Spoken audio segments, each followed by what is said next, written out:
Some people say that mass immigration into the United States can help reduce world poverty. Is that true? Well, no, it's not. And let me show you why.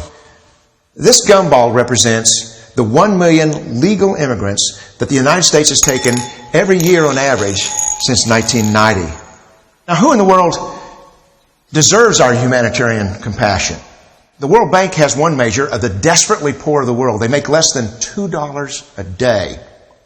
And how many people make less than $2 a day in the world? Well, let's start with Africa. In Africa alone, there are 650 million people who make less than $2 a day. 650 million. And in India, another 890 million people, desperately poor. China adds another 480 million people, making less than $2 a day. And unfortunately, the rest of Asia has a heartbreaking 810 million people who the World Bank says make less than $2 a day. And finally, there's 105 million of Latin America's population that are desperately poor. All told, the World Bank says there are 3 billion people in the world. 3 billion people who are desperately poor, making less than $2 a day. That's 3,000 gumballs. And every year, we take 1 million and suggest that we've somehow made a humanitarian difference. Of course, we don't pull our immigrants from these desperately poor populations, do we? These people are too poor, too sick, too disconnected to make it here as immigrants. We tend to pull our immigrants out of the better off poor of the world.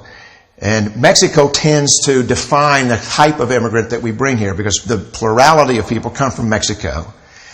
And Mexico is poor. How many people in the world live in countries that have average incomes lower than that of Mexico? And the World Bank tells us that that number is these 3 billion plus another 2.6 billion people. 5.6 billion people in the world who live in countries with average incomes below that of Mexico. That's 5,600 gumballs. And so what is it that the elites are telling us? They're telling us that when we take this 1 million immigrants, that we somehow or another are tackling world poverty. And we have to do it regardless of the effect on our unemployed, the working poor, the most vulnerable members of our society, regardless of the effect on our natural resources. Even if we went by the most radical proposals in Washington, which are to actually double our immigration to 2 million a year, which would totally overwhelm our physical, natural, and social infrastructures, we couldn't make a noticeable difference. And we may be really hurting the impoverished people of the world because the 1 million that we do take are among the most energetic, often the better educated, certainly the most dissatisfied people that if they did not immigrate would be the agents for change to improve the lot of all the people in these countries.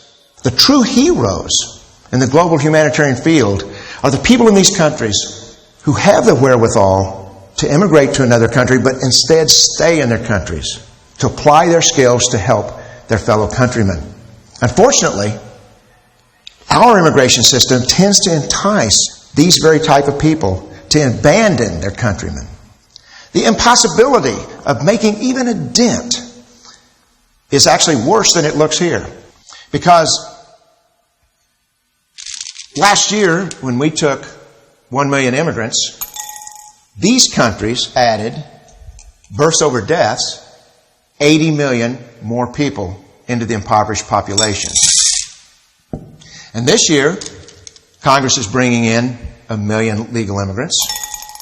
And this year, according to the United Nations, these countries are expected to add another 80 million people. And next year, you can be quite sure that Congress, unless stopped by the American voters, will bring in another 1 million immigrants. And these countries, unfortunately, will be adding another 80 million people. into these impoverished nations.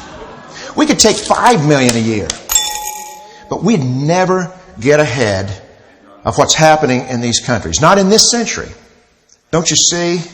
Immigration can never be an effective or significant way to deal with the suffering people of the world. They have to be helped where they live.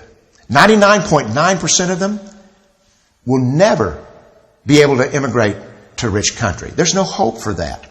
They have to bloom where they're planted.